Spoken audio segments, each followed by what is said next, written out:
seek help, and even when they're dealing with mental health issues. So that's why we're having this workshop, to bring the awareness, the education, and the attention that mental health deserves and needs in our community. So again, good afternoon, and welcome to the first NAACP Minority Mental Health Awareness Workshop. In May of 2008, the United States House of Representatives announced July as Baby Moore Campbell's National Minority Mental Health Awareness Month. Minority mental health is observed to bring awareness to the unique struggles that racial and ethnic minorities communities face regarding mental health here in the United States. I'm Kalia Curley. I'm the chair for the Temple NAACP. The mission and vision for the NAACP is to work to ensure the political, social, and economic equality of all persons, and to eliminate racial hatred and racial discrimination. Today we are here to break through the stigmas and false information regarding mental health, to bring awareness and truth to a health that affects over 17 million children and 43.8 million adults in any given year. Today you are hearing from mental health professionals and non-professionals about issues that are common and even relatable in all communities. Once each speaker comes up, we will have time for questions and answers. As you come in, there's a question box located on the table. Please feel free to submit any questions you may want to ask discreetly, or you're welcome to stand and ask your questions directly to the panel once we get to that time.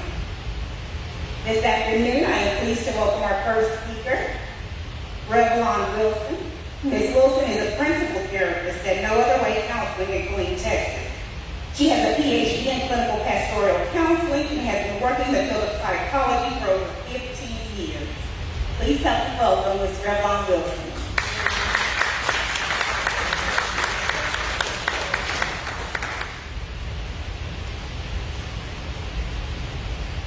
Good afternoon, everyone. Thank you all for being here. I want to say keep saying good morning, but this is my first time out, so I'm a walker and a talker.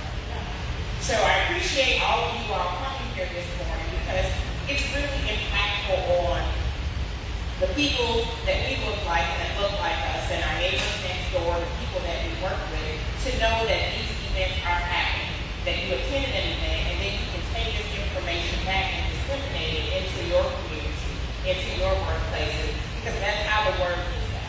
And in the same way that you all are here today, we want you all to be present for yourself just as much as you are for the members of your community. And recognizing that mental health is an issue for us all. It's something that impacts us all, whether it's on a small scale level or on a large scale level. And we definitely know that the minority group is impacted by a lot of socioeconomic factors, a lot of systemic racism that prevents access to services, and that's just a start of the issue. And then you throw in your own personal issues or your own generational issues, and that exacerbates the problem as well.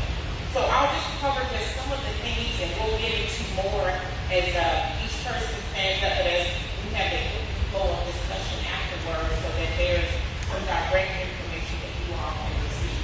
Because we know in this area, we're close to 40. And so you look at everything from a military perspective. So when you hear PTSD, we automatically go military. We're like, oh, they've been in combat. They've been exposed to some war issues. They've been, victims of different things when it comes to the military. But PTSD is right in this room. For those who have never served. For those who have never even left the area. Post-traumatic stress disorder is not just for it's rampant in the African American and Latino communities. And we don't recognize it because we look at it as just daily stressors and just things that we've been exposed to, things that we've gotten accustomed to having to deal with. Depression. Oh, she's been depressed her whole life. She's been sad. I mean, she'll get too much trauma. Because that makes the difference. Because I can be depressed for a lot of different reasons. But post-traumatic stress disorder, all of those symptoms, anxiety, feelings of hopelessness, trauma, have been present for more than a month. Y'all know somebody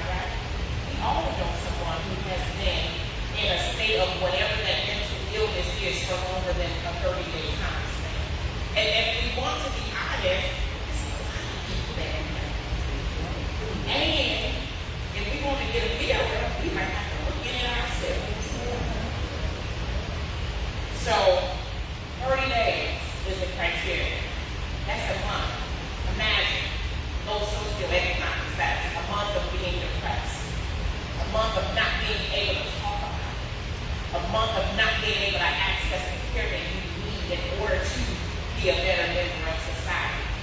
And the reason why you don't have the ability to get access, again, you're in a state of poverty.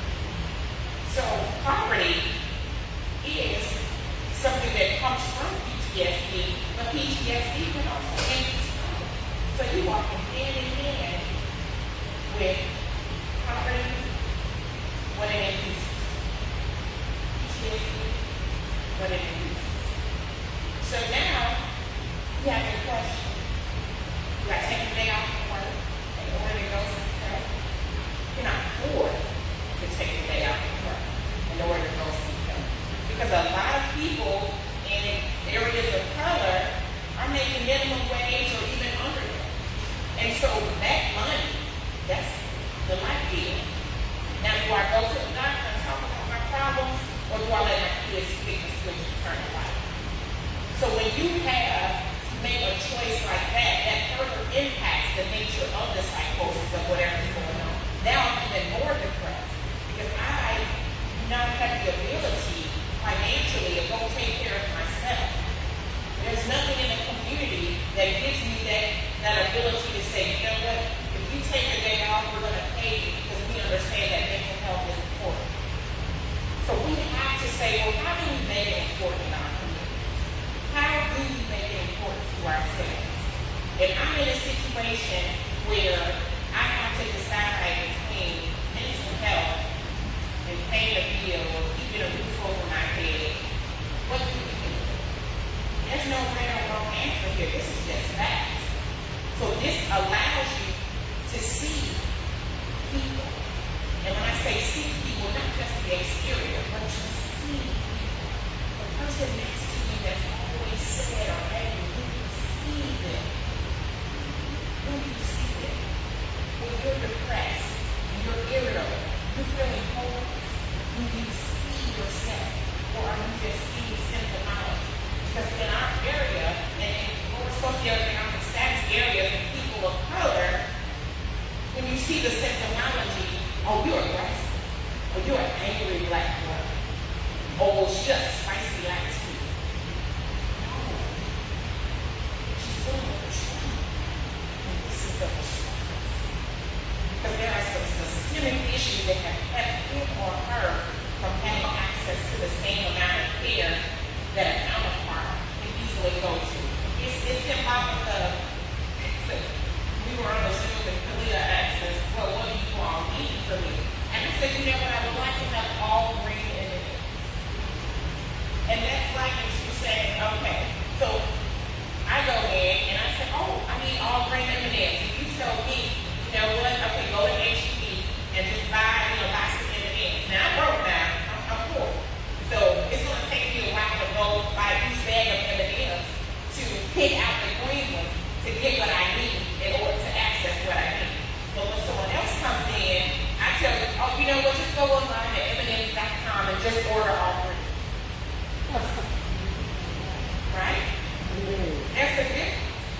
When I have to go through this week, and this week, and this week, and this week, to get the same level of care, the same level of input into my ability to provide for myself and for my family is exhausting. And that in itself leads to other things. Because now I'm tired. And now I'm frustrated. And then you throw in events in the community because now I'm scared on top of everything else because there are community violence. Maybe I'm experiencing interpersonal violence. So now my PTSD is further exacerbated by everyday living. What I see on TV, what I hear in my community, what my best friend is experiencing. And then you tell me, I'm over that. It's not that bad.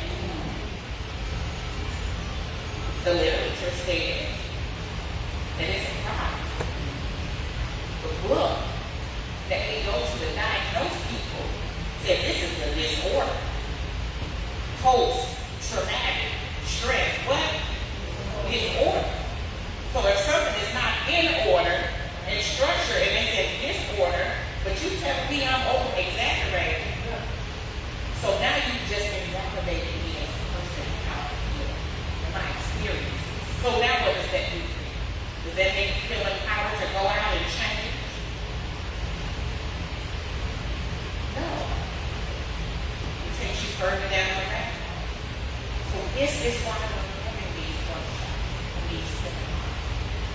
empower you to understand that the symptomology that people are seeing is not you, because they're not seeing you. And when you start to see you, and you can own the truth about your circumstances, and you know what, I am experiencing stress. You know what, I am depressed. You know what, I am mad. I'm angry, and I have a right to be. Because when I look out of my window, when you look out of yours, you got different views. And I have a right to be upset with the view that I see. And so from there, the PTSD, the poverty, all the symptomology that goes with it, there's ways that you try to take care of it without taking care of it. I'm gonna call my girl up. You know, I'm not saying nothing about your or you got what you call, but there are not people who have the experience in getting you from that. Because sometimes when we're in a situation and somebody's in a situation with us, they can only keep us in bondage in that situation. So you need someone who has the ability to see you and to see yourself and pull you out of that area, which is why seeking mental health assistance has to be done. It's taboo in Latin America. It's taboo in African America. It's like, we don't tell niggas what happened in the house, stay in the house. It's cute when you talk about going to Vegas. What happened in Vegas, stay in Vegas. But when you say what happened in the house and it's self-destruction stays in the house, how am I supposed to appreciate silence? No. This is time to use your voice. So if you're experiencing some of these issues, you need to talk about it. And a lot of people in our culture, we talk to God. I got me bad. I got a closet area. We talk, we dialogue, we bump fists. But I got a therapist too. Because you need to pray, but you need to say it too. Because there's some things that you need an answer for. You're like, well, you don't God. Have a rosary, have a cross. But he also gave us tools right here in our community that we need to access. There are people called 211 and ask for income-based plans. And I'm not saying there won't be a way, because again, access to care is a problem in our community. I'm not saying that there will not be a way. But if you're not worth waiting for, then that's a problem. So recognize that these things go hand in hand. The symptoms that you see, the depression, the fatigue, the hopelessness, the feelings of hopelessness, it's real. I won't take that. And I'm not saying that it's easy to go get all the new M&Ms either. Even if M&Ms are whole team for the big day. You still have to sit through the day, right? You still have to have the time and the space and the energy to sift through. And sometimes it's like that when it comes to access. Whether it's medical access, we got to sift through the day to get to where we want to go. Sometimes I don't have time for that. I'm going to put the bag back on the shelf. And so even that action in of itself is traumatizing. Because I now have to tell myself that I'm not important enough for the next step right now. I can't do that right now. I don't have time to save me right now. How many right nows have we made? It's time to say right now I have decided that because I want to see me in a healthier perspective, that I'm going to seek the services that are available to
so important to recognize that these things are not just about mental health.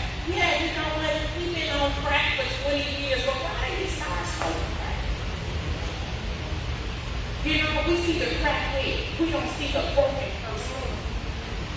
We don't see that he was a victim of trauma, that he got stopped and probably, harassed by people, that she didn't get a job simply because of whatever it was.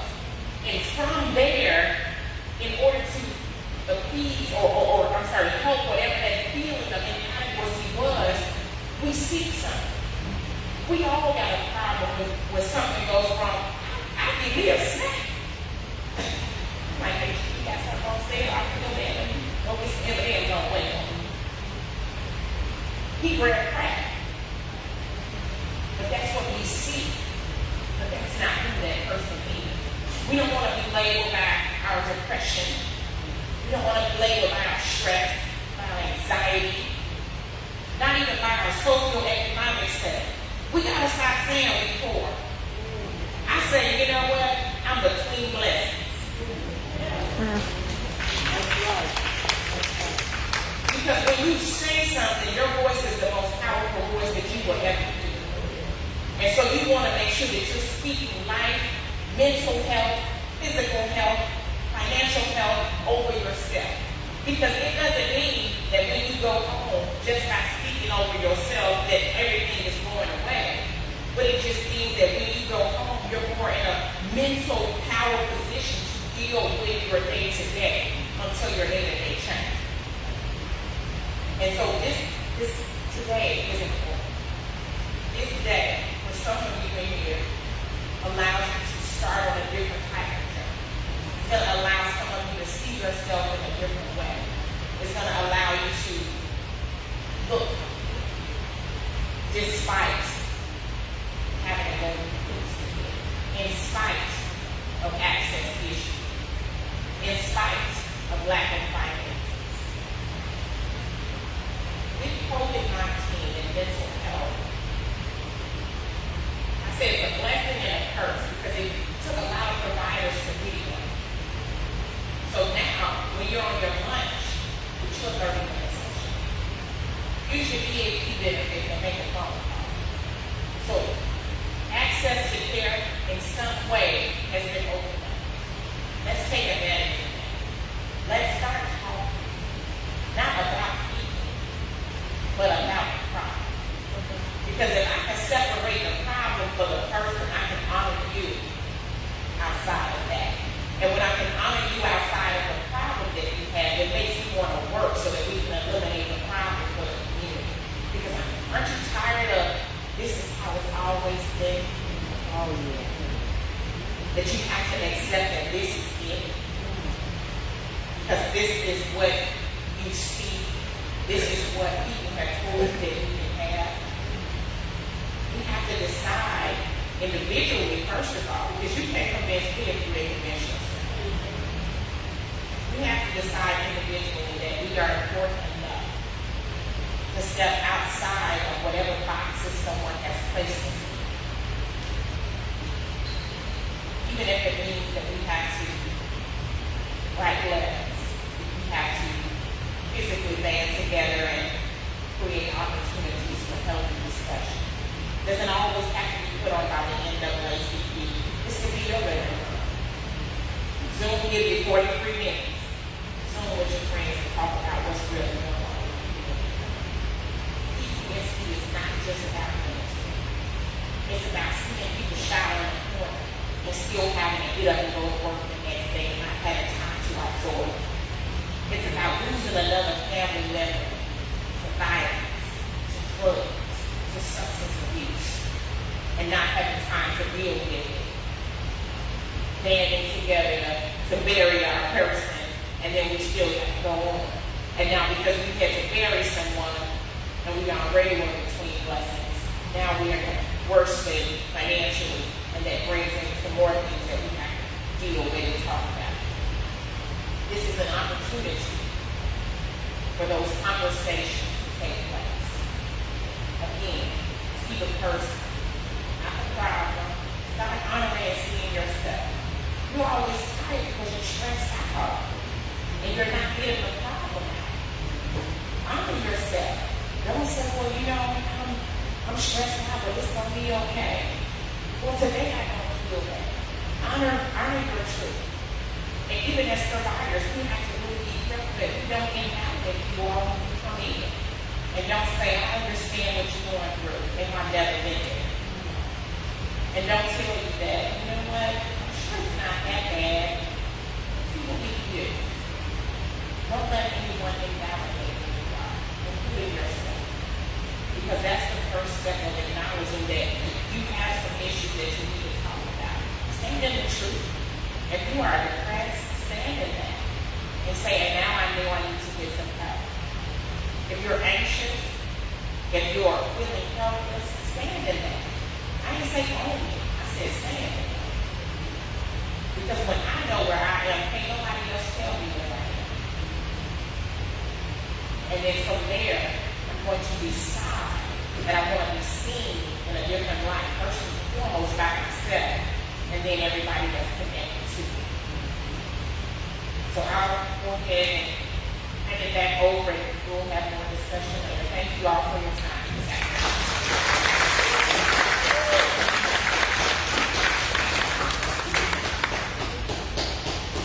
Oh, that was awesome. That's Miss Revelon Wilson. I mean, she said a lot.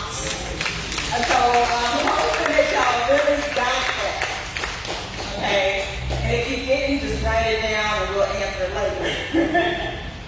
But please, yeah. So understand mental health. And like she said, the symptomology. I'm tired. I'm frustrated. I'm angry. The symptomology of depression, anxiety, PTSD. But yeah, so thank you again, Reverend. Yeah, there was a lot of nuggets in that. I got it. All right, our next guest is not only a professional speaker, but a musician as well. Nyla Trout has been speaking with Toastmasters International for the past 3 years, motivating and encouraging others to overcome their fears. Mrs. Trout will be speaking on her personal experience of dealing with anxiety and depression and how she continues to overcome. Welcome, Ms. Nyla Trout.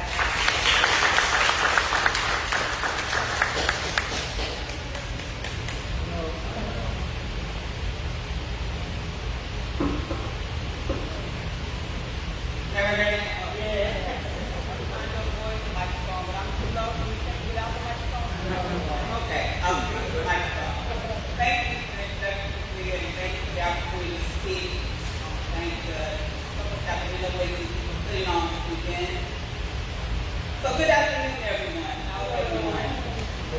Well, I'm happy to be here. So as we have stated, I'm just here to share my personal experience, mental health issues that I've dealt with, and ways that I've learned to cope with them and manage them. So from 2008 to 2012 was a very dark period in my life.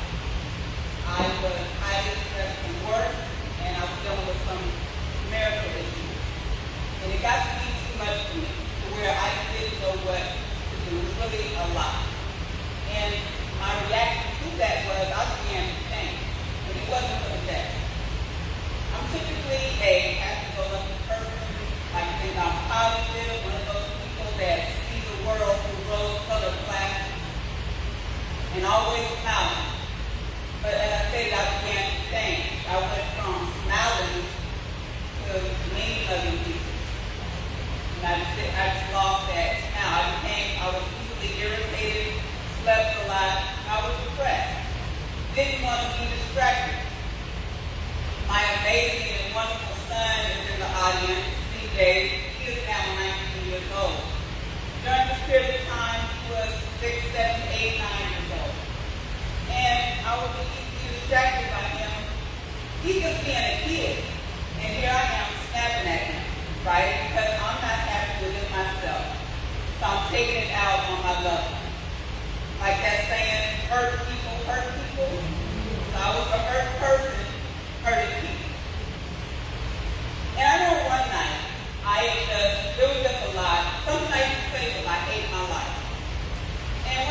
social anxiety. I remember we moved to Washington State, and I joined a new church. And typically I would get involved with ministry. So I told myself, let me join the women's ministry. Bible study women's ministry, they meet on Saturday morning. So I told myself, okay, Saturday morning, I'm going to go. I went, but I was running late. I arrived late. Now, the room that they met in was in the church, but I didn't know the layout. So there was a back door and there was a front door.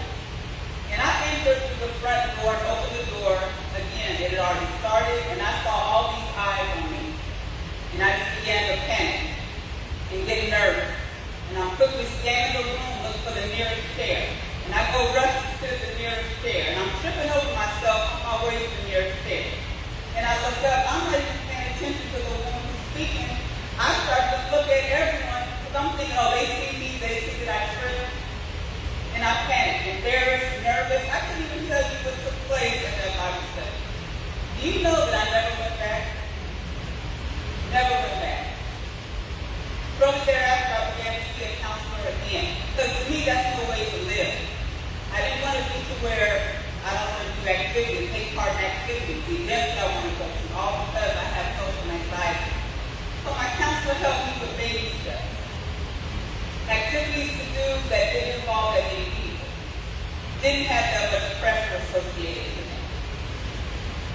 Also, I saw this video. It was a TED Talk that Shonda Rhimes did. And it was based on her book, The Year of Yes.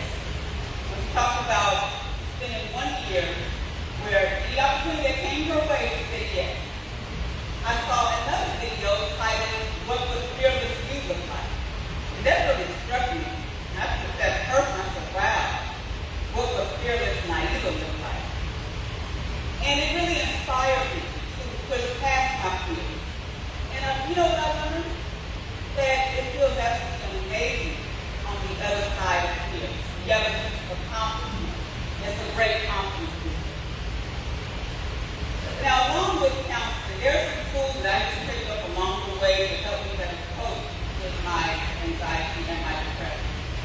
And, it's all about finding what works for you. And I'm just going to share what I found, some tools that I found that work for me in addition to counseling. As you notice, I talk a lot about counseling. I'm an advocate for me. I will go see a counselor, and I'm still permanent in counseling. But some tools I use. Now, exercise. It's a great mood booster, stress reliever. For me personally, I love to walk outside of nature. It does something amazing to me, or for me, when I'm out in nature, walking, see the sunshine, the trees, the greenery, the good body of water. Something else is meditating. This is something I need to get better at, because my mind is constantly racing a lot. There's great benefit in being able to quiet my mind. And that's hard, really, honestly, that's something I still need to work on, but I do see a great benefit to meditating. Definitely praying. I pray, woman of faith. In addition to that, another tool is, you always hear people say, practice gratitude, right? Practice gratitude, but even when you're going through something. Because I had to realize, I'm going through something. Say I'm going through something. So here is that something. This is not going anywhere. I don't know when it's going to end. It's not resolved yet. But if I can stay focused on this, then what's that going to do? I'm going to be depressed, sad. I'll say, okay, yes, this is here. This is here. This is where I'm dealing with. But what is going well in my life? And this is not always easy to do, but I really try to make a conscious effort every day to speak aloud what I'm grateful for, the things that I feel blessed to have in my life, what I'm grateful for. And I really just bask in that. And I find that it is a great positive outlook on my life. So these are tools that I currently use.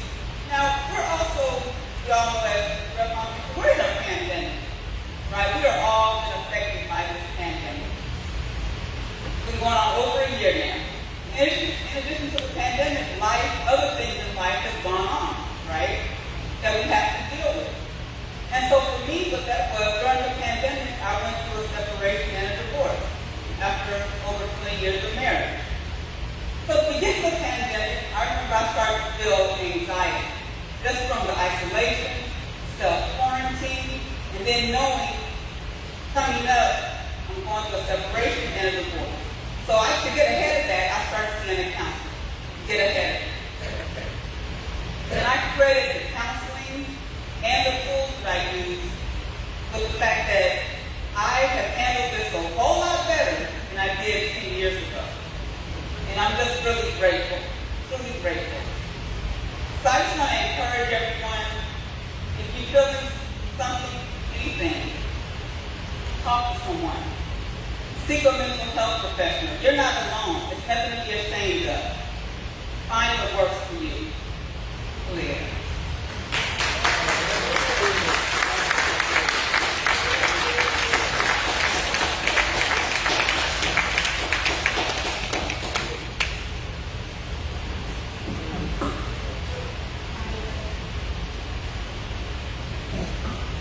Nyla, thank you for that. I hope everybody, listening to her personal story understands that anxiety, depression, mental health can affect anybody. It affects just about everybody, believe it or not. At some point in time in your life, you go through bouts of depression, anxiety, social anxiety, tension, stress, And then there are some people that live with it for their life. But there is treatment, there's help, there's counseling, there's medication, there's so many other options. And if you see, there's a table over there, mental health, for superior health. They have information. Out there, we also have a lady from MHMR that's here. I have a couple of handouts with other places where you can call about getting help, counseling, medication, all of that. So please don't help you to that when we get to that point. So right now, I would like to welcome our next guest, Dr. Chinagiro Okwara. Dr. Okwara is a doctor of internal medicine and psychiatry. She works as a psychiatrist with Baylor Scott and White Clinic, and she will be sharing her expertise on mental health. Thank you, and Dr. Okwara.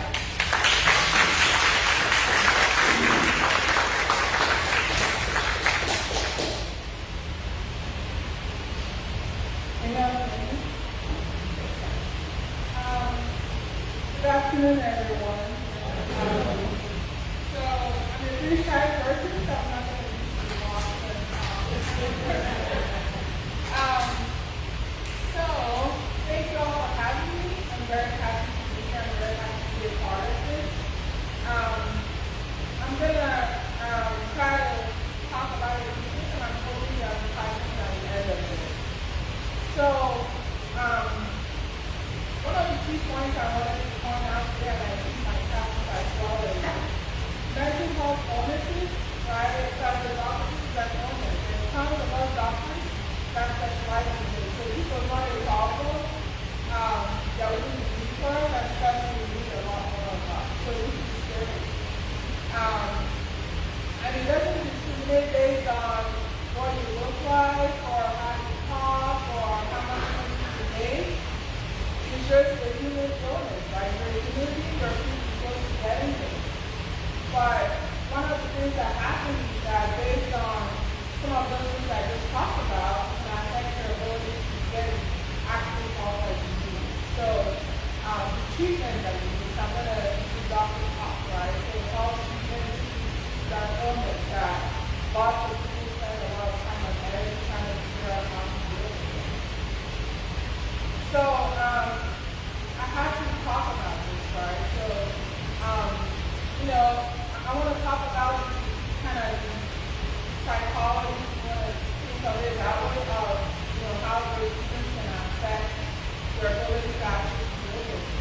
So imagine whatever your experiences may have been, you may have tried to put the being perceived or treated as someone better than other people around you. And that might be something for birth or even middle school. I don't think you're aware that it's happening. But these are experiences that can shape how you think and how you interact with yourself and other people. So, having sort of that kind of experience and personality, there might be sort of this inner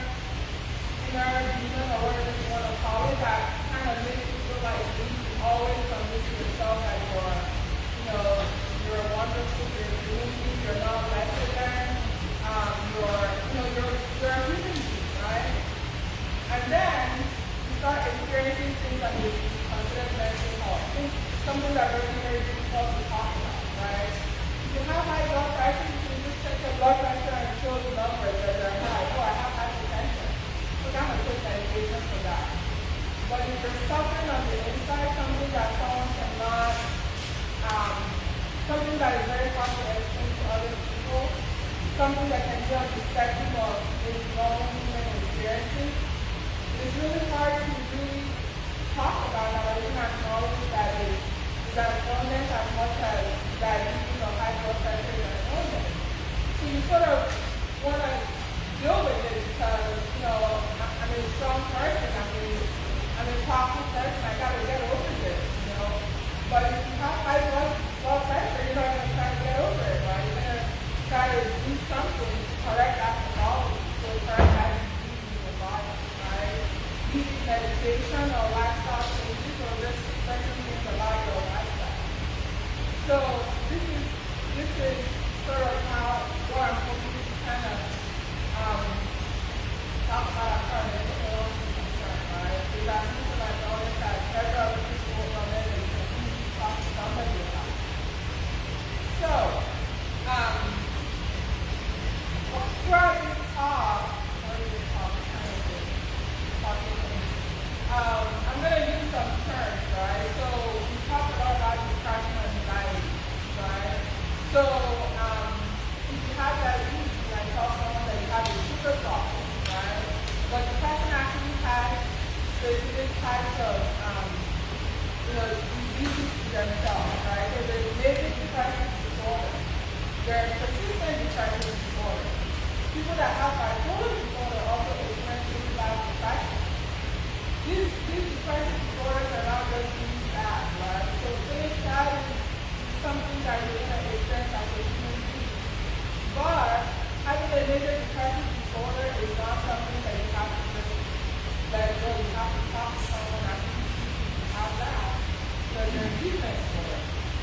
So when people are depressed, like I said, it's not just feeling sad. You affect your emotional health, your physical health, and your physical health.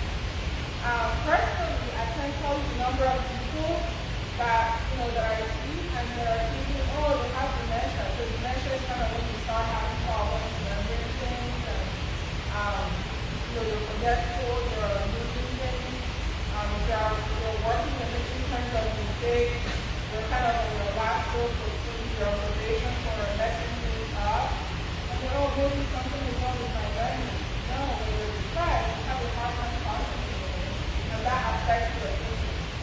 So I want to go back, like, it's not just feeling sad. This is something that affects different parts of who you are as a human being that prevents you from functioning on a day-to-day basis.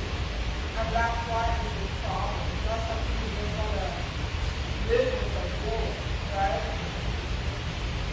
Then as far as treatment, we've heard a lot about, I really enjoyed listening to speakers so far, but there are actually treatments for this because they're so common, right? So psychotherapy or counseling, there are people that train, that have professional expertise in providing these services to you, right?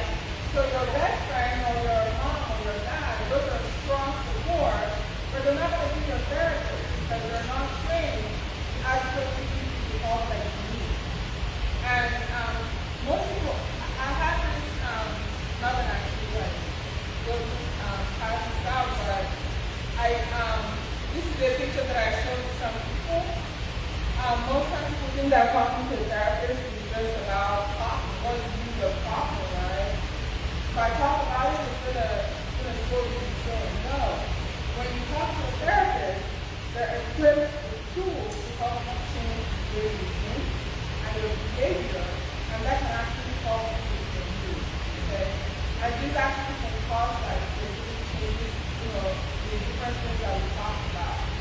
So talking to someone that's not trained, while that can be very supportive and can help you feel better in the moment, they don't actually take care of the disease that you have that's causing you to have all these things that I talked about. We've also talked about anxiety, right? So there are different illnesses that can present with significant anxiety, right? So I'll I'll just mention some generalized anxiety disorder, panic disorder, social anxiety disorder. So, for example, social anxiety is not just being shy, right? It can be so bad that it can actually prevent you from moving up in life, right? So if you're struggling with this disorder, you could be the smartest person in the room and nobody can know, and you may not even be able to get the solution that you need to live your best life, right? So you can see how this is not just something that you want to try to get over or stay comfortable in your bubble. It can actually affect your ability to function, right? And then panic disorder. A lot of people can go through emergency with this because when you're having a panic attack, it can look exactly like someone that's having a heart attack. Like exactly. Okay? No difference. The only way you can tell sometimes is you can take a blood test and see if your heart is damaged, but the pain, the sweatiness, not being able to breathe straight, feeling like your heart is going to pop out of your chest, that is all real. Okay? And it hurts. And it affects your ability to can be paralyzed and down on you. Okay? So whether the disease is from your heart, muscle, not getting enough oxygen, or something going on with your brain, that you're panicking like that the symptoms are affecting you in that moment, they're causing you to feel, and it's not something you want to live with, because unless you're willing to do it, I kind of have to go back to the diabetes one, because another one that, that's big, but if your sugars are always in 400, you're not going to live like that, right? You're going to do something about it. So if you have panic attacks or social anxiety disorder, you don't want to live with that, because that's a illness. And not doing anything about it is going to kill you. Okay? You have diabetes and don't do anything about it, it's not going to kill you. You have high blood pressure, it's not going to kill you. You have to do something about it.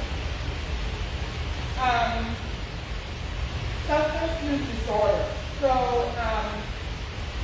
there's a whole specialty of medicine which is specialized in addiction, right?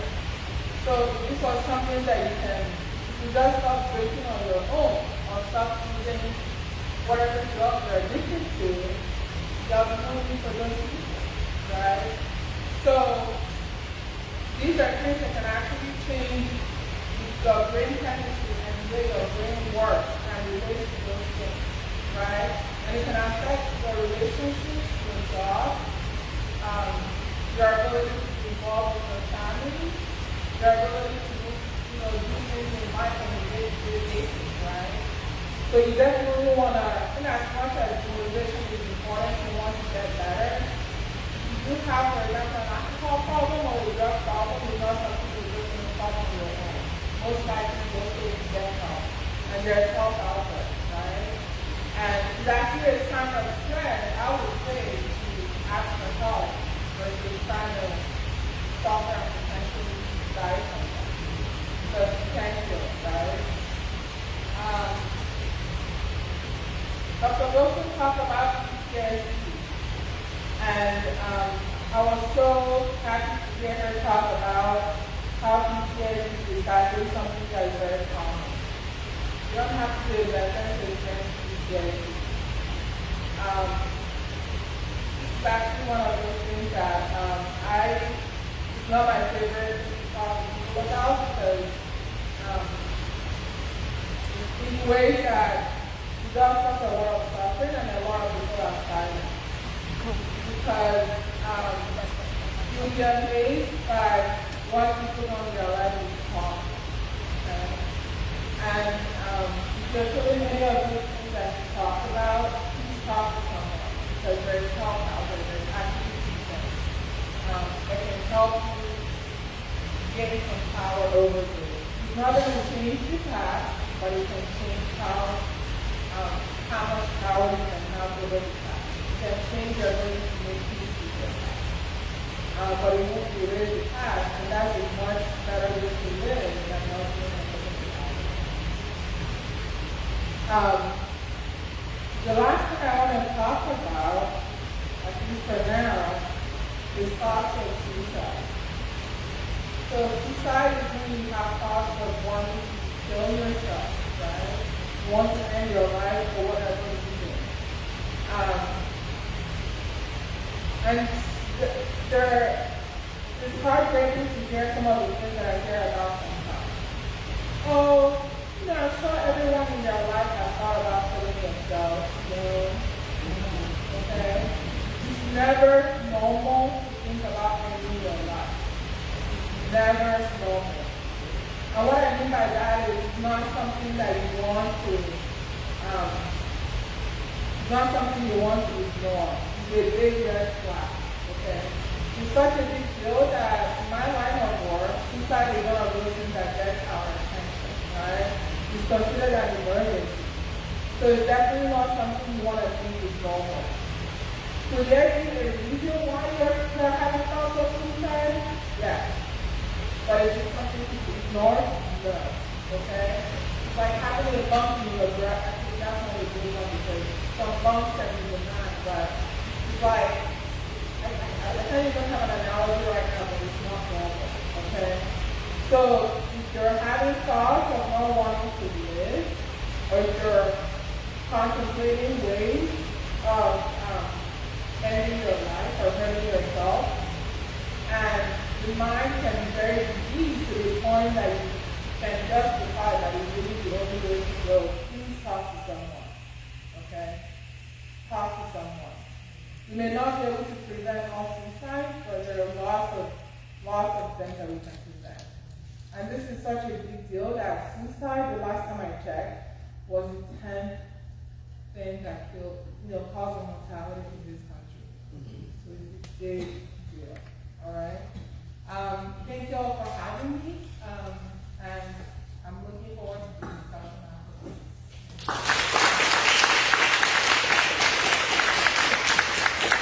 Thank you, Dr. Carr. Oh, that was huge as well. She took it from the science, the physical health standpoint. Hope y'all caught that. Okay, so just like people who go, oh, I got high blood pressure, I'm gonna take a pill, I'm gonna be fine. Mental health we just ignore as, oh, it's not a real issue. But understanding how the two correlate as well, your mental health can affect your physical health. Okay? What the mind does, the body follows. So believe it or not, and one thing she was saying as well, the changing of the chemicals, the changing of the neurons in your brain from trauma, from dis-ease, if you get that. It really does change the way your mind operates. I tell you, if you watch some of the science shows and how they put the piece of cheese in the thing and the rat runs to it. And then automatically, they'll ring a bell or something, and automatically the rat knows to run which way to get the cheese, right? So when you deal with anxiety and stuff, you may one time, that one incident got you jumping. So now each time you experience that, you're jumping. Does that make sense? So then your brain starts to think, okay, now every time I see that thing there, I'm just going to jump, whether it's a threat or not.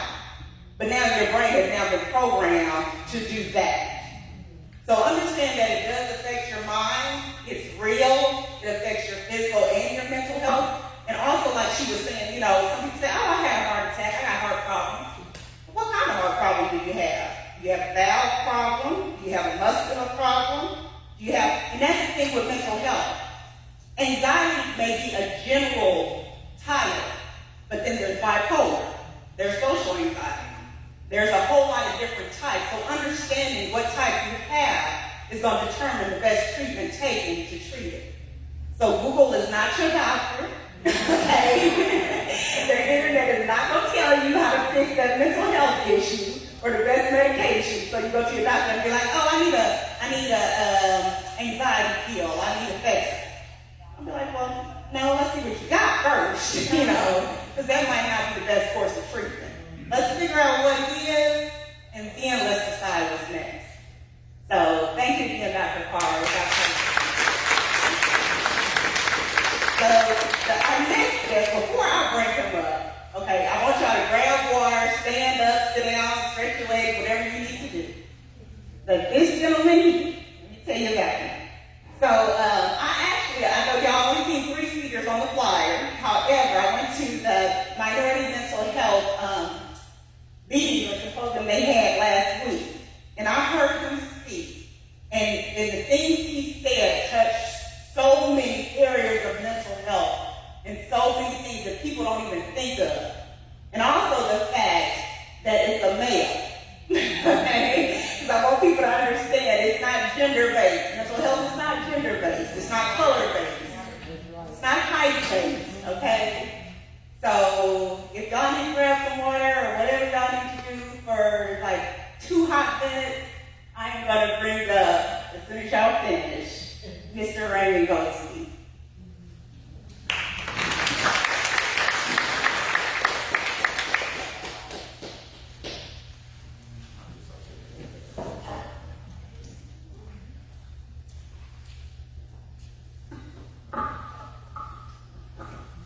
Good afternoon. You guys ready for this? All right, so the air unit just went off. Now I'm put on the spot. But I'm 6'6", as you guys can see. Doesn't necessarily mean that I do not suffer from, mental health or issues that we experience mental health wise. So being big does not mean a thing. I still struggle. We're all on the same level. All right, so I get into it. The title of this is Inmate 193081. All right, I had to write this down. I did not want to go impromptu, so I'm going to read and I will look up every chance I get. All right. So many experience psychological issues in different ways. However, mental health is a universal condition that many of us share, whether we're young or old. I think we can all agree. Today, I'd like to focus on a familiar situation.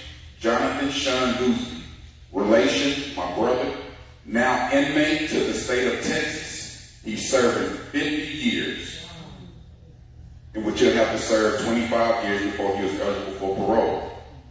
Now, how does that relate to mental health?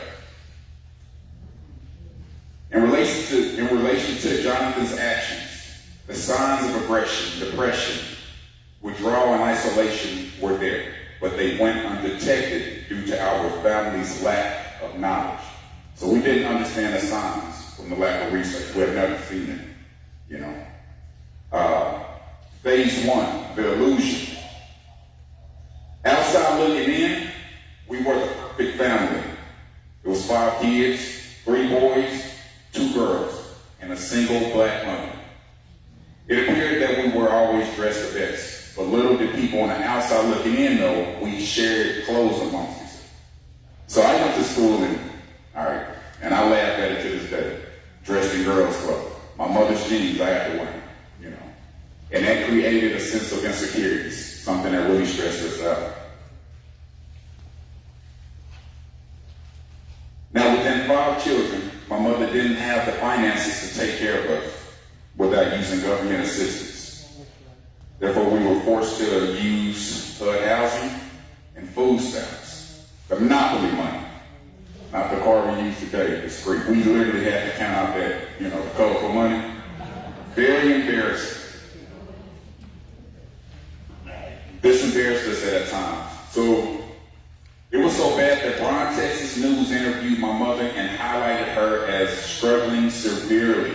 We were in elementary at the time, so everybody in elementary senior, and they laughed at us day to day. That's right. So you can see how that affected us. Wow. All right. So I'd like to reiterate, we were a family of 5, but we stayed in a 2-bedroom apartment. So of course, the girls had their own room. The 3 boys slept with my mom. Sometimes we would sleep on the couch in the living room. But the couch was not comfortable, so sometimes we slept on the floor. All right? This caused traumatic stress. So phase 2, the neglect. We experienced a period of time when my mother, she needed to go and handle some business, so she took the 2 girls, 3 kids, she went to Oklahoma, she left 2 boys, with myself and my brother Jonathan, with my dad. Well, my dad decides, hey, he wants to get married. So my mother went off to Oklahoma. He decided to get married, and he went to Germany and just left us with our grandma. We were lost. So at this point in time, I had to step up as the older brother, not knowing how to lead. And I went into my own physical Bible study, which I had to be hospitalized. Phase 3, the aggression. My parents fought all the time. So of course, there was broken glass, a lot of yelling, displacement, cops, and tears.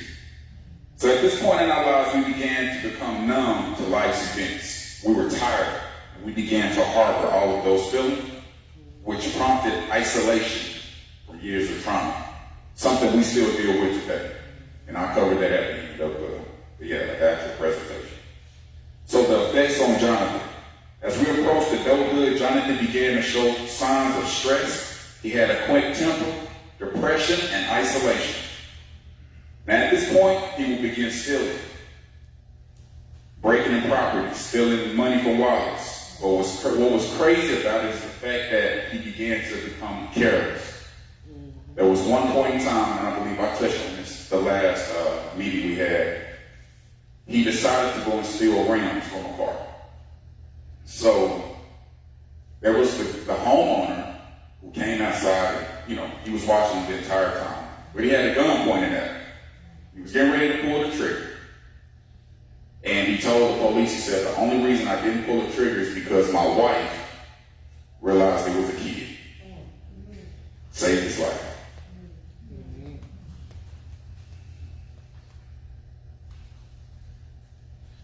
So he began showing aggression, fussing, fighting my parents, myself, and anyone who tried to slow him down. Something was mentally off. But we related to him going through the motions of being a teen. That was the wrong answer.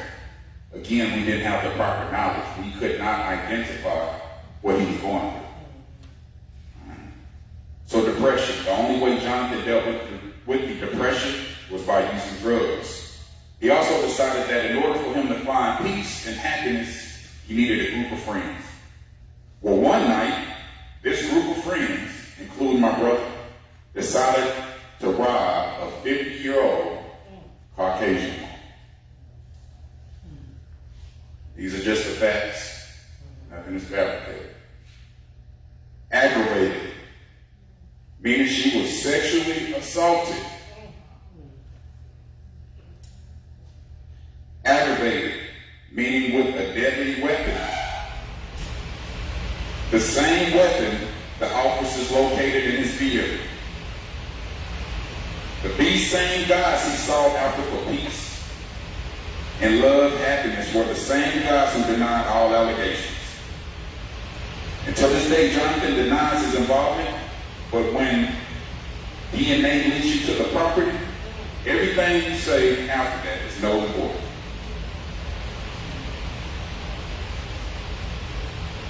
So whether he did it or not, it doesn't take away from the mental health issues that the victim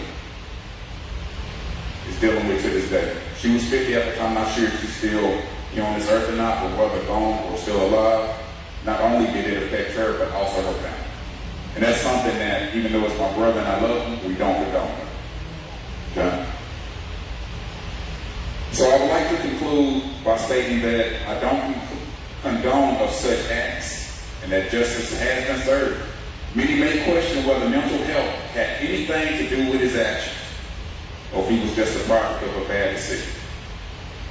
In closing, there's no tolerance for violence. Many unknown mental health disorders go undetected every day. So let's work together to learn and identify certain behaviors, which in turn will prevent negative future reoccurrences. Thank you.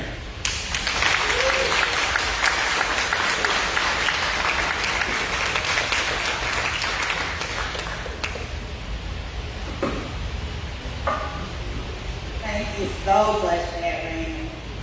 So what we're going to do now, we're going to do some raffles. Okay, hope everybody got a ticket. Y'all done a good job. And the stuff we're giving away, of course, is all for mental health. It's to help with stress. So we got a relaxation gift card, those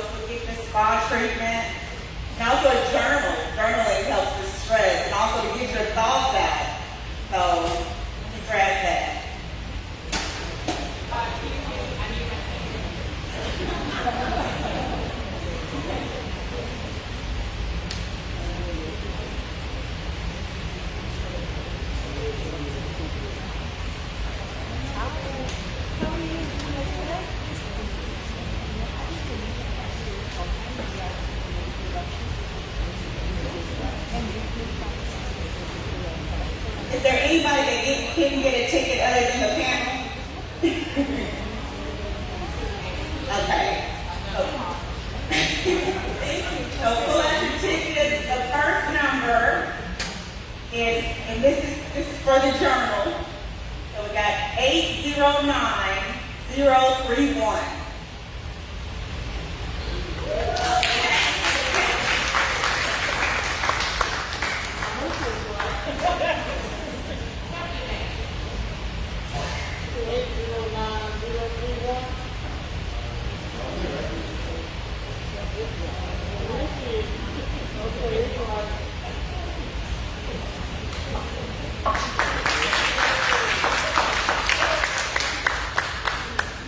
Okay, so our next ticket winner is 809026. Got it? 809026.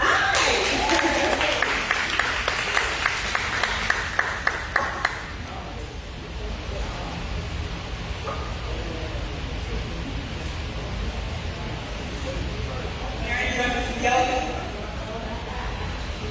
You want to do some yoga? Okay, and our last ticket is going to be for a spa treatment. Gift card at VIP Nails and Spa on Temple Mall.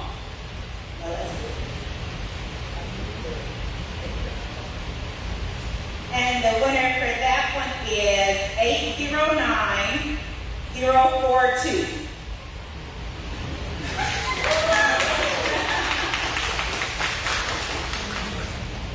It's my soon-to-be grandbaby's mother. So she definitely needs that. All right. So now the time for questions. I am going to hand it over there to Ms. Renee Walsh. She'll be conducting this portion. Again, if y'all think of any questions, have questions, please feel free, because there's been a lot of information given. Again, from the science standpoint, from the not social worker, she's a counselor, personal experiences. I know we cannot know everything about mental health, and this is the time to get that information. Okay, that's what this is all about. We're going to give education, bring awareness, and then tell you how to get treatment. So please, if you think of anything, just mention it.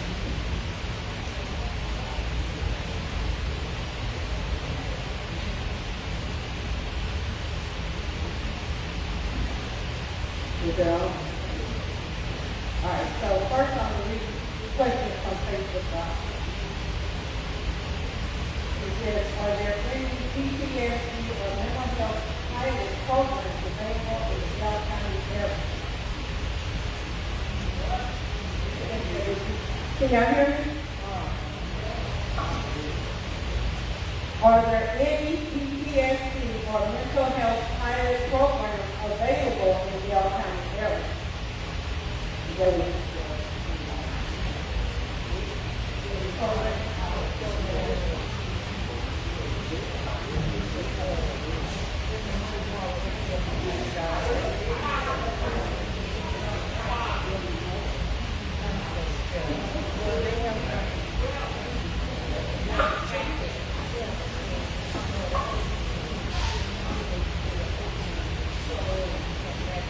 There's not even a pilot program.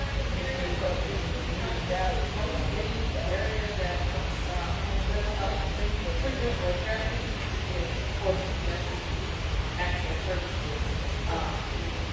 Services, research, five counties. The main market language services, but the main market is five counties, Bell County, Corio, Hamilton, Taxes, Iowa County. And thank you. This is an open door. We service people that have no insurance to people with Medicaid, Medicare, so the underinsured population, and it's free services. So you get medication, counseling, case management, drug and alcohol services. So our doors are open, and we have an office right literally around the corner from here. There's one in Killeen, Coppers Cove, Hamilton, Gatesville, and Cameron. So if anybody needs those services, please tap into them.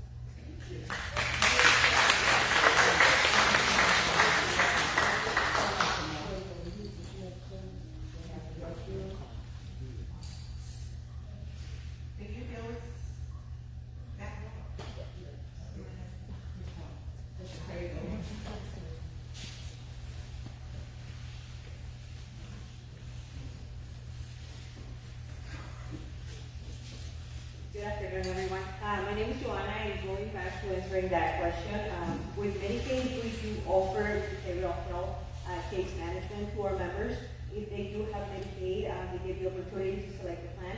If they select Superior Health Plan and they need assistance with behavioral health, please reach out to us. We have case managers, and we also have a great website. It's called MyStrength.com. If you want to access that, and if you are on the Superior Health Plan, you need to get a code. So you're going to have to call member services. Again, if you do not know how to get assistance, member services can also help you find resources in the area as well. All right, thank you very much. I think there's one more question on Facebook Live before I get to Dawn.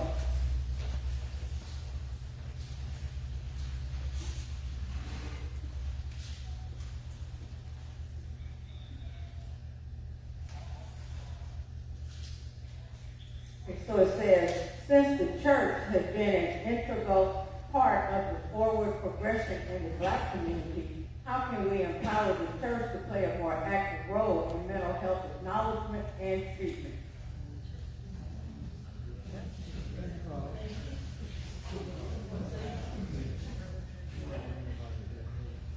That sounds more like a pastor. But what I feel the churches have to do is recognize that mental health is important.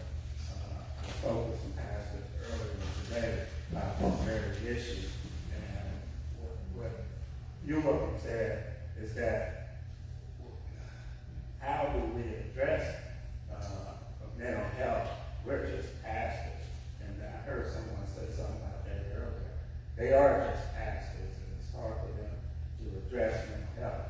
Now, if they have a person in their congregation that is a professional, then I think they can address it. But for the church to get involved, they have to realize that mental health situation is an issue. It is something that they are not prepared to deal with. And I'd like to add to that, if I could.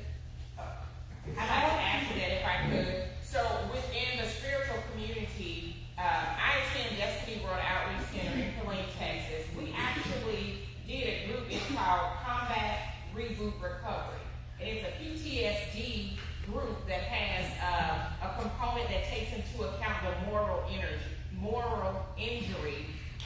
It's specifically for combat veterans, but we went through the program first before we did it for the community. And so it's something that allows them to have that, the moral injury part, as well as address the symptomology from whatever the trauma situation is.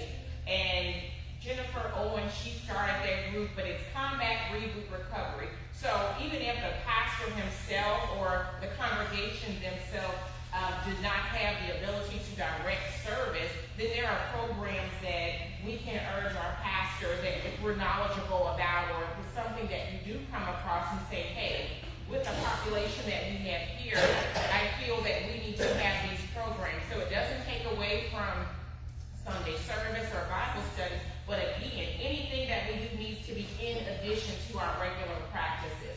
So if someone has any other information regarding programs that have that spiritual component, because for people of color, that is really something that we cling to when we're going through something, definitely let your congregation know. That's just one resource that I put out there. We also have a group called Freedom, and it deals with the same thing. Just, incorporate whatever those things that you're suffering with, the symptomology that comes out of that, and also has a spiritual component. So again, if you know of anything, let your pastors know, because his onus is not just to find everything to feed you, but you have to be able to feed yourself and the others around you as well. And also within, I'm an LCSW, so with that in mind, I have to be careful of dual diagnosis. And with that, like for example, if some of my church members come to me, I have to teach them that you cannot recognize me in public. Don't come up and talk to me about your problems if it's not in an office setting. I work from the emergency room standpoint. So it can be a problem sometimes for professionals like me that's in the field, in a hospital, I work with veterans. So with that in mind, I have to sometimes teach them in public, please don't come up to me when I'm on my time. I'm there for you. They know I'm there. You know, when I'm on the job, I even go, I have someone call me. But that's not even, I'm not following them because I'm a crisis intervention person. But I have to have boundaries and still somehow respect their right to come up to me. So it can be hard sometimes, especially if the profession, after you retire, it's okay. Yeah. But I'm still in the work field, and I'm not retired yet. Even within family, I am not allowed to, somebody family say, can you give me therapy? No, I can encourage you where to go find. I can encourage you the veteran crisis line is also for civilians, okay? One is for veterans. The other part is for civilians. It may be on hold, but hang on in there. There's somebody out there to listen to you, where to go. And I have to back away, and I get it all the time for relatives. I will show you. I will drive you there if I need be. But other than that, my ears have to be closed. Do I take the time and try to recognize mental illness with them? Encourage them? Yes, I do. That I do. I say I'm concerned about you, but it's up to you to decide to see if you need the help. Thank you, sir. Okay, I'm gonna go to this question and then I'm going to this lady here. So it says, mental health is a stigma. How can we help people understand the importance of mental health? That was my question, because I personally, I wouldn't want nobody to know that I went to seek help, because I never thought we were supposed to seek help. And it is a stigma for the mind. I don't know about anybody else, but my daughter is where I was raised up on the east side, that I would never, ever think about going to see a therapist or a psychiatrist until a certain event happened to me. That's right. But until I just literally had a breakdown, I would have never went to them. That's right. But people always tell me you're depressed, but I didn't feel like I was depressed, because I didn't know what depressed was. I didn't want to sleep. I just wanted to sit in my house. I know I got angry. Sometimes I got angry because people won't listen, but it is a stigma, and I don't know how we're gonna be able to help even our kids that are in school. Even for me, I'm talking to you in this panel, but I don't go nowhere outside of here to tell somebody that I see help. Yes, ma'am. Absolutely. So I think sometimes we get caught up with thinking we can only speak with certain members about what we're going through. But that's where the identification phase comes into play. You see and know that someone is experiencing something that's beyond what they can personally control. And sometimes you just have to grab them by the hand and say, hey, just do it. It doesn't always work, and I understand that. But I can speak for the males, the guys that I hang around. I have to force them to talk. We got to have out, we sit in the room, and we just hash it out. It doesn't work there anymore. Yeah. But, And I think too, that the pastors, someone asked about pastors who get involved. No, they don't have to be trained to counsel, but they can say, I've got these people on my speed dial, and just normalize it to the point, to their congregations when they say, guys, I'm not trained to do that, but there's nothing wrong with seeking help, particularly among African Americans and Latinos, because, if Jesus can't do it and the pastor can't fix it, we just deal with it. That has been our attitude. Our pastor would say, I have a good example. it's okay, it's all right. I'm not Okay, so this is a question and answer. So I have questions, because we could go all day on this one. It's really good. So I'm gonna ask this question, I'll come to you, okay? All right, so it asks, what are the most common mental health challenges our youth are facing in today's world? Huge. Can we backtrack one question?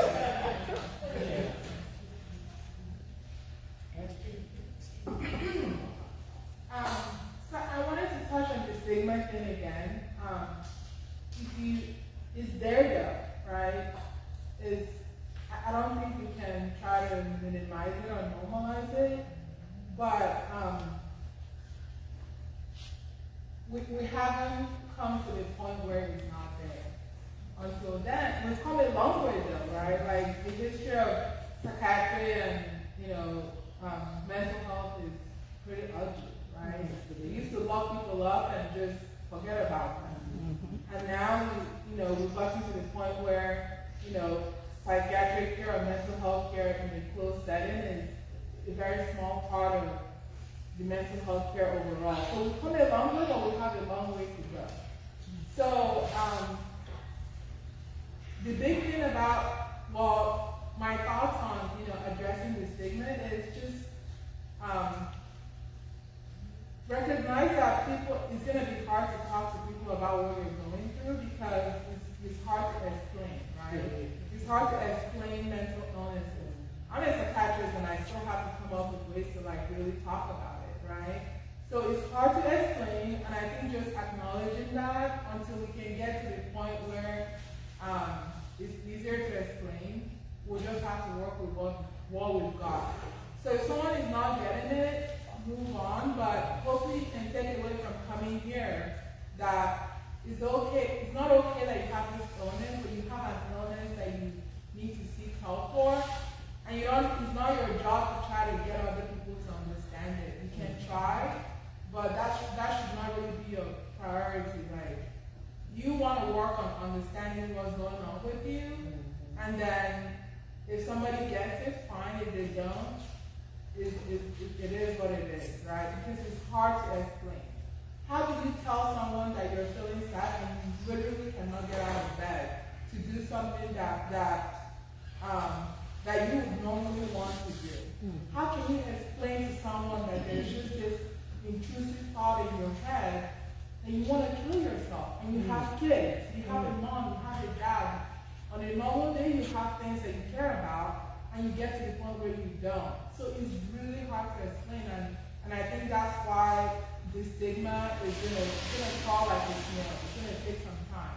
We just have to kind of work on getting ourselves to understand what's going on with us, and hopefully that will be one of the things you get out of coming here today. And I'd like to add to that also. I think another key part of that culturally is we need to stop shaming each other. Because we've been told that we have to be so strong. We saw our mama strong, Big Mama raised 11 kids and broke her back and washed and did this, and that's been culturally too. Where did that come from? Where did this pseudo sense of strength come from? Well, we've all been oppressed people, and it's like, yes, we fought through this and we fought. Well, you don't have to fight anymore silently, and that's the thing. If we stop shaming each other, and it just as well as you would ask me, hey, what's your favorite color? That same conversation at ease, we have to get there when it comes to talking about what we're going through. I have to trust you with the most vulnerable part of me, but if you're going to shame me, I can't. So that's what's going to happen. As a community, as a people, we're going to have to start building bridges to trust each other with our most vulnerable parts. Because until then, I'm going to suffer in silence.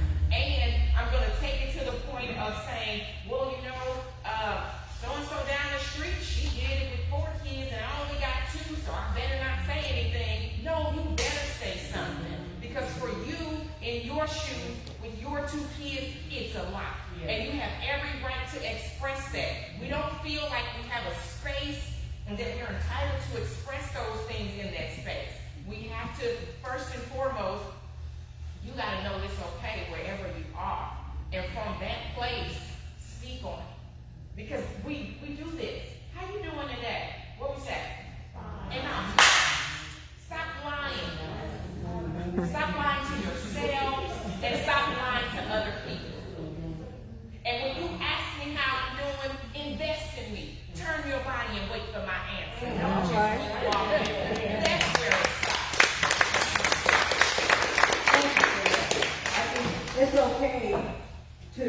tell somebody what you're going through and understand that that person you're talking to, it's okay if they don't understand what you're going through, but sympathize with you, listen, and don't judge you. That's the big thing, absolutely. So the question that I asked was, what are the most common mental health challenges our youth are facing in today's world?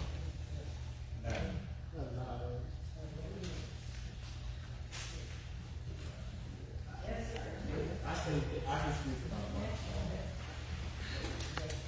Oh,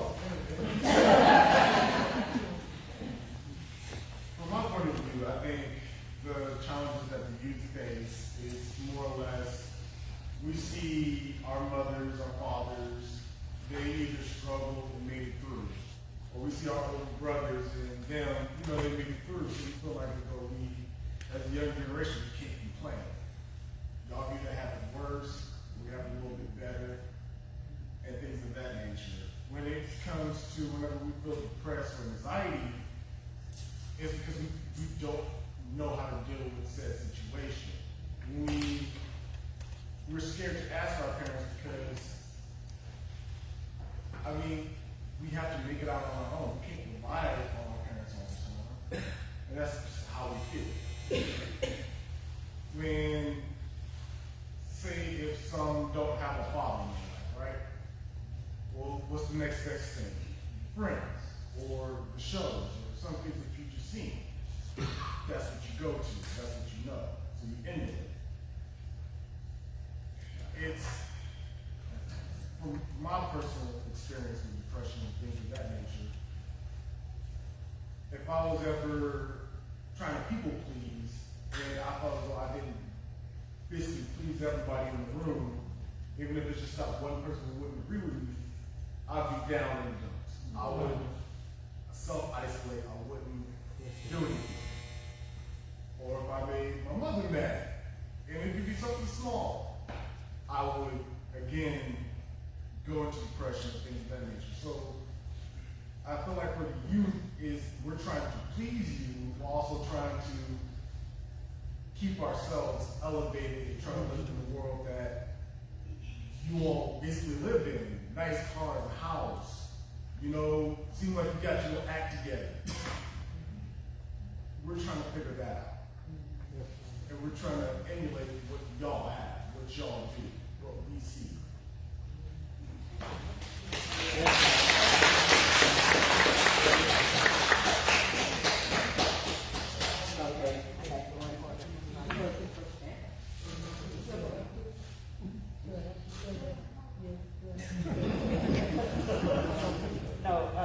She was talking about stigma. I have a granddaughter that was diagnosed with ADHD a long time ago with mild schizophrenia. She took her medicine, but another family member found out that she was ADHD and mild schizophrenia. And she told somebody else. Then that person told somebody else, and it just kept going. So my granddaughter stopped taking her medication because she felt everybody was looking at her. Now she's 31, and she hasn't got any better, but she still feels that people know her secret or her business. And so I've been trying to get her to understand, so what they know. If this is going to help you, you need to go back to it. So what they know, and that is a problem. I heard a girl tell my granddaughter, she said, "You're getting a crazy check." Oh, is what they call it. And so because she heard that, it just snowballed. Like I said, she's 31 now, and I'm still dealing with her, trying to get her to understand that, so what if everybody in Central Texas knows you need to do this, you need to do this because you have children that you have to take care of. Because right now, I'm having to take care of her because she's not able to take care of her. Just because somebody told somebody, and that stigma just went all the way down, and then it became, oh, she did the crazy check. So how do you deal when you run across something like that? How can I persuade my granddaughter that you need to go back to taking your medication, going to your therapist, getting yourself back together so that you can raise your own children. When you have people thinking it's funny and they do that type of thing. And it just not happened to my granddaughter. I've seen it happen to other people. So what do? What do you say to them? How do you get the community to say, that's not right? To tell somebody's business. Anybody want to respond? First, it comes down to education. And that's the thing, when it comes to African American communities, other than the mental health field I've been in the social work field for almost 20 years, and I've been in the mental health field for probably about 10 years. And nobody hears me. So it comes down to education. We, as children, we're taught one thing, and we grow up believing that's the way it goes. But we don't educate our children because it starts there. And it starts with us. Now that we're adults, we're going to educate our children on how mental health works. Because yes, we're depressed. Yes, we're going through things. We're experiencing anxiety, but we're not talking about it in our homes. We're not sitting around our dinner table having those conversations. Everybody's on Twitter, Facebook, Instagram, Snapchat, and nobody's having those conversations because those conversations start at home. We may not have been taught that because I know I wasn't, and I suffered from mental health growing up because it wasn't taught. It was stupid under the carpet. Pray about it. Jesus is gonna fix it. No, he ain't. No, it's not. And so it took me to say I need more for myself and get the help that I need so that I can do that. And that's why I'm good at what I do and why I love working in the mental health field because I've experienced it firsthand. But it starts with us. And if we don't educate, the stigma is always going to be there because black communities, brown communities, we don't say nothing. Sweep it under the rug. But you got to start educating, having those conversations. How you feeling today, baby? How was school today? Did anybody pick on you? Whatever is going on, we have to have those conversations. We have to speak up. Because if nobody else is going to be concerned about ours the way we are. And if we're not going to sit up there and speak up and say, hey, what's going on? Let me get you the help. Let me make a phone call for you. I'm going to sit there with you. Matter of fact, let's go up to see MHMR, whoever it is, tomorrow. And I'm going to sit there and I'm going to hold your hand. I'm going to walk through it with you. Because people don't do that. Because we're so afraid of what other people see. Who cares what other people see? You're going to be judged your whole life. But you have to be willing to say, I don't care what anybody else thinks, how they feel about me. I'm going to do this for me because I need this. Thank you very much.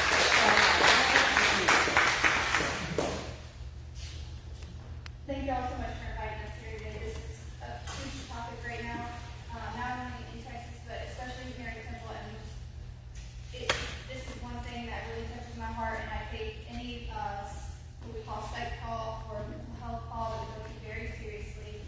I wanted to touch on the youth question. It hasn't changed in 16 years. When I was going through the quote changes as a teenager and being told that what I was feeling was just that I was a teenager. Well, if you look into it a little bit closer or more scientifically, and I'm not a scientist, but I've done a little bit of research, it's those changes don't only affect your body, they affect your brain. And sometimes those changes that are affecting your brain are tugging at those parts of your brain that are developing and causing you to deal with this deep depression. So then you add the stresses of school, not having the same things that everyone else has, having to share clothes, kids being kids, being mean, and so you add that on top of those changes that you literally cannot control, and that's why it's such a problem in our youth. On top of that, parents who don't understand, who have never gone through that, or were never able to express themselves when they did go through that, telling their kids, you're just sad, you have no reason to be sad. I hear that on calls all the time when I go to mental health calls that involve teenagers. And I try my best to educate the parents, hey, go get them some help. Because what they're feeling right now, it's not that they want to feel that way. Nobody wants to feel that way. So that'll open that line of communication. Not necessarily normalize it, but normalize talking about it. And education, telling educating the public and children and youth that what they're feeling is normal and is common, and they can get through it. I think we could really reduce teen suicide, really reduce the amount of issues that we have. Canyon Creek's getting ready to open an adolescent unit, and I really believe that that's going to open up another avenue for us to be able to get teens help that they need. So that's just my thought on the youth question.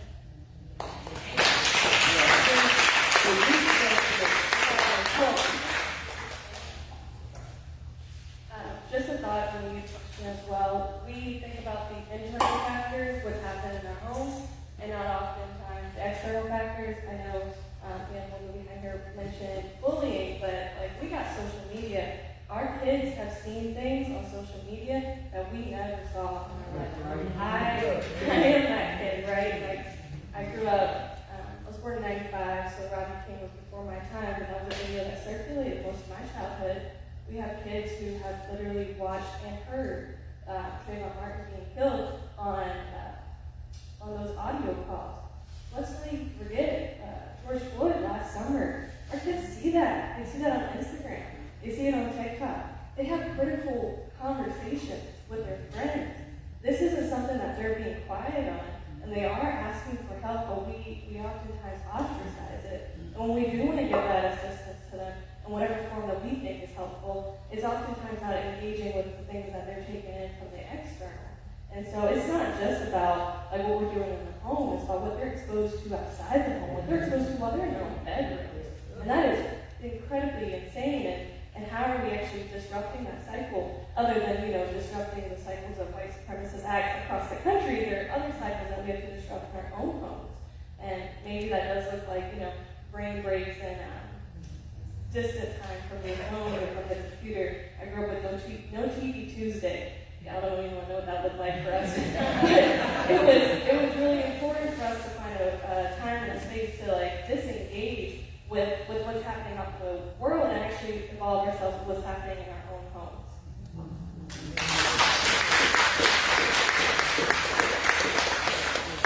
I don't know how much time we have to answer this, but just answer the question. It says, how advisable are interventions?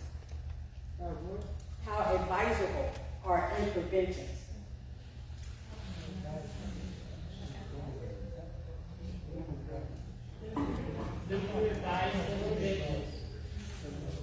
Interventions, how advisable? I would think very much so. Intervention is good, right? Like a title,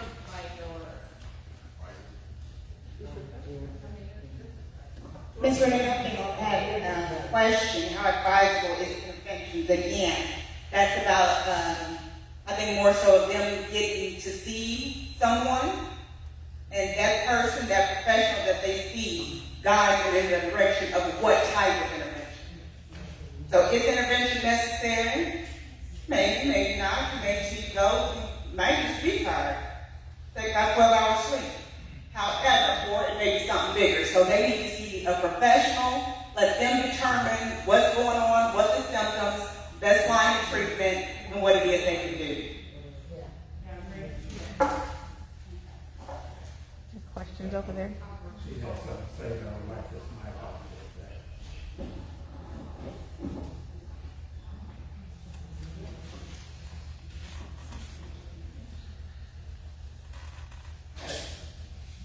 I have a question.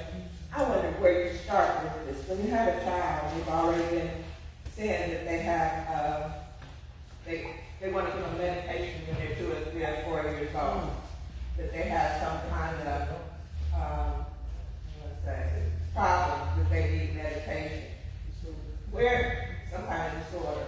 Where do you start? Do you take your child first for mental health, or do you take them for medication? You know, because that's 2 different places, and we don't know where to start with our children. So are we going to take them to somebody to talk to, or are we going to just put them on medication right away? We normally do both. When we have an environment son, he's not on medicine, but we have a lot of intervention that he turns around and teach us how to handle our anxiety or deal with a situation. But if he's person on medication sometimes without going through the therapy, they're not understanding that. They're not talking it out. They're saying, well, the medicine is not working. Medicine takes time to work. It doesn't work as soon as you put it in the body. The average time can be 3 to 6 weeks. So with that in mind, with children, we have to say, it's okay, it's safe to talk. The school, I don't know here, my grandson is left to be in a school district up in Dallas, Mansfield. He has all type of assistance he needs when he has his meltdown. And then he teaches us when we have our meltdown. This is the technique I use, and we do it, and it helps us as grandparents and parents that sometimes we don't realize we're having a meltdown. And he'll say, okay, that's not right. Do it over. Let's practice it. And he's only 9. So he's understanding this, and he's teaching us to accept me and accept things that we have to do to help me and help you. That's how we do it. And Dr. Parr, if you can answer that. Yeah, I'd like to mention that. So, I think if we set the message that the only thing that mental health is about is depression, anxiety, and PTSD, that's not the goal of it, right? We just focus on those because they're very common, and usually people might have problems seeking help with that. Now, whoever recommended medication as a treatment hopefully should tell you why they're prescribing medication. Because there are actually some mental illnesses where medications are first-line treatment, and there are illnesses where medications and psychotherapy, and when I say psychotherapy, there are different types of psychotherapy, right? Where they're also first-line treatment. So for example, when you're depressed, depending on how severe the depression is, sometimes something like therapy and medications is necessary. Depending on how bad it is, there are actually other treatments like, like they're kind of like more procedure type treatments. So kind of going back to medication, for example, ADHD, right? The first line treatment for ADHD is medication, right? So in that case, therapy will be kind of an adjunct or something you add to it. Most people that have ADHD, depending on how severe it is, we actually haven't shown that therapy by themselves are helpful, okay? So I would say, if someone recommends medication for you, ask them why. What is this for? What are my options, right? So hopefully whoever recommended the medication is equipped to answer that question. And it can be a primary care doctor, it could be a psychiatrist like me. So I would ask them why, okay? So I think sometimes we think that psychotherapy and mental health is different from mental health is an illness where therapy is one of the treatments, medication is one of the treatments. You're just going to find out what's going on and what's the right treatment. And sometimes it's one or the other, both. So ask questions, okay? I love when people ask questions. And if I don't know how I'm going to find out. Thank you for that, Dr. Parr. They diagnosed me with ADHD at 52. I was like, seriously? But I teach kindergarten, so that was fine. That was fine. They put all ADHD kids with me. That was great. But my room was a mess. And I'm a messy one. One thing I want to say about that too is, just like you would go to, if one doctor told you you had cancer, you're like, I'm going to get a second opinion. If you go to one mental health specialist and it's kind of like, I'm going to go get a second opinion. So if it's necessary, hey, there's nothing wrong with getting a second opinion with providers. One thing that I want to mention that she said, normalizing the conversation. It ain't necessarily about normalizing, oh girl, you got bipolar, I got that too, type thing, but more so normalizing the conversation of mental health. Did you want to say something? Okay, I'm sorry. I'm going to say something, and then we're going to hear a poem from Ms. Wilson, and then we'll get ready to adjourn like 9 minutes. Y'all know I'm a timely person. Okay, yeah, 9 minutes. Okay, really enjoyed the symposium today. I'm glad I came, but I do have a question. On Easter Sunday, everyone comes to church on Easter Sunday. Everyone. You have a captive audience. This is my question. You focus on some very important issues today. Extremely important. With this negative label, this derogatory label, I hear it all the time. Oh, that person is going to counseling. He must be crazy. So we know this takes place, as this one intelligent woman over here said, why should people not go to counseling? I heard a learned brethren over here say that the minister said, we're just pastors. This is my ethical opinion. The ministers are the leaders of the community. Is it possible that we can get all the ministers in the Latin American, Latino American, African American community to speak straightforwardly on the need for mental health therapy? Because they are the leaders on Easter Sunday especially.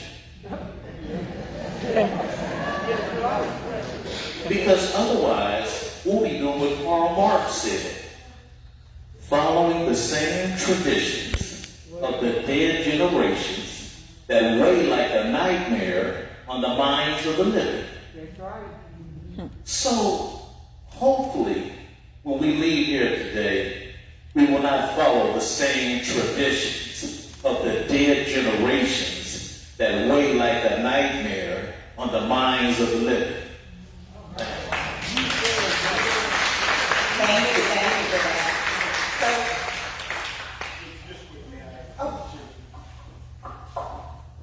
Thank you, guys. I've heard many wonderful things here today. You know, and it's a pleasure to be in a room where folks are actually opening up to share about mental health. Well, let me tell you quickly about me. I should be a poster kid of PTSD. I've had every job in the world that would lead to that. Talking to my first responder buddies back there. I spent 2 decades as a firefighter. The first time you go to a fire and you see someone burn alive, back in the 80s, your counseling was, 22 years old. And, you're just kind of awestruck. And counseling was somebody who's been in the fire service longer than you, they see you suffering. They got a pat on the back and, man, that was a Christian pretty better, right? And you have to learn to deal with this back then on your own. I will tell you, we have advanced much in terms of that. I'll tell you in terms of the intervention. Someone talked about intervention. I spent, like I said, more than 2 decades as a firefighter, and to top that off, I was an Army firefighter. I was a soldier. I could pluck my fingers and levitate 3 foot off the ground. All right? I went through some sustained injuries, as you can see here. And you wake up and you realize, they tell you what happened, and you're like, okay, I got this. Intervention comes in when someone recognizes, I know you're a big bad guy, but you really don't have this. And someone comes in and they're like, well, I'm a counselor. I'm all right, I don't need you. I got this, it's going to be good. Until that day comes when you realize you do need them. And you, the big bad guy, are in the bed wailing like a little baby and you can't control it. So, to intervene for others is very important. And when you see and you are educated, which you have got here today on what symptoms are, to be able to intervene and know who to call to intervene to help, all of our communities will be stronger and will be better people for it. So I enjoy it. Thank you.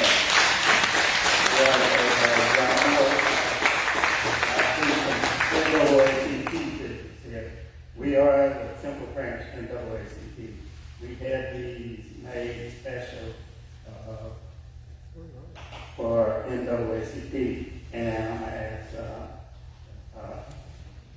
Khalid if you come and pull some names so we can get these out. But we also have our membership there sitting over there. Membership for the NAACP is just $30 a year. Just $30 a year. And we membership, because of membership, we're able to do these things. We don't get a whole bunch of funds. Everything we operate on is membership. So consider being a member, then the papers can take care of that. I want to thank Chief Reynolds, Chief John Reynolds, for being here and encouraging his officers to come. Thank y'all for being here.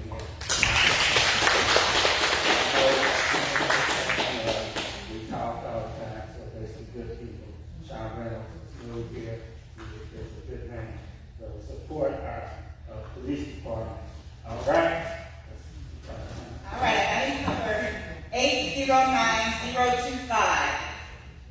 Hey there,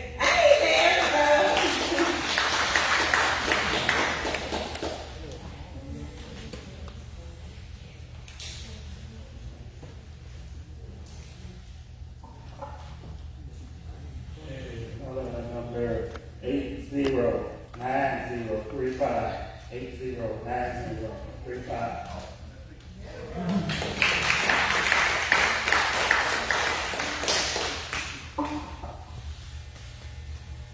Eight zero nine zero three three. 809033. Eight zero nine zero 45. 809045.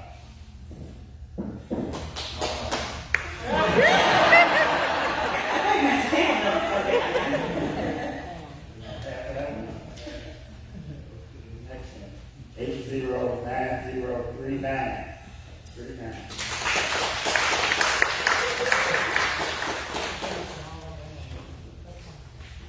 809037. 37. And the last one. Benny Walsh.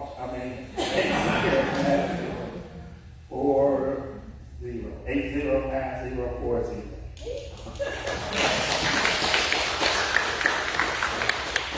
And we thank everybody for coming. We have some hand sanitizers back here. You can take those. I don't want to put them back in my truck. So we take some hand sanitizers. And some of these flyers that these organizations have brought. Make sure you take some of these flyers. take the bag. Get these stuff in there, relieving balls, some music. Some of them have little word puzzles, just stuff to kind of help relieve stress along with information and resources. Chief Reynolds, Just real quick, and then you want to get out of here, and I'm not want to hold you up. A couple of things have changed since June of last year. We've added a co-responder, which is a qualified mental health professional that we have access to every day of the week, Monday through Friday. It's currently 8 to 5. It's a pilot project. But if officers need help on a call, dealing with somebody that's going through a mental health crisis or behavioral health crisis, we have access to that. So I want you all to know that. We've also signed on with the International Association of Chiefs of Police One Mind campaign. If you go to IACP.com, I think, you can read more about that. But that is a promise to the community, and we're going to make sure that every one of our officers has received a certain level of crisis intervention training and mental health first aid training. If you got any questions or anything you need from the mental health is something I am deeply passionate about. These folks know it. We've put them through 40 hours worth of training, various scenario-based training. We're going to continue to go that. We're always trying to find ways to look to make the community safer. But we can't ignore these issues either. So I'm incredibly grateful for the template and the ACP, the leadership that's been shown here today. You mentioned the stigma earlier. This is how we beat the stigma. Sitting in this room together, listening to the realities of this, recognizing the things that are ignored, never get solved. These are real issues. We go on about 1,300 calls for service every year that have a mental health or a behavioral health emergency.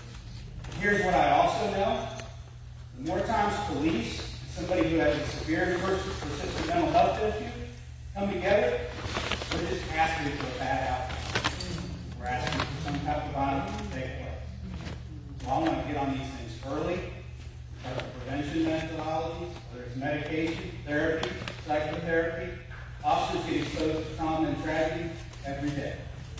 a conversation we need to hear as well. If you want to do this another time, I will find a venue within the police department. You will call in whoever we want, we'll stay there all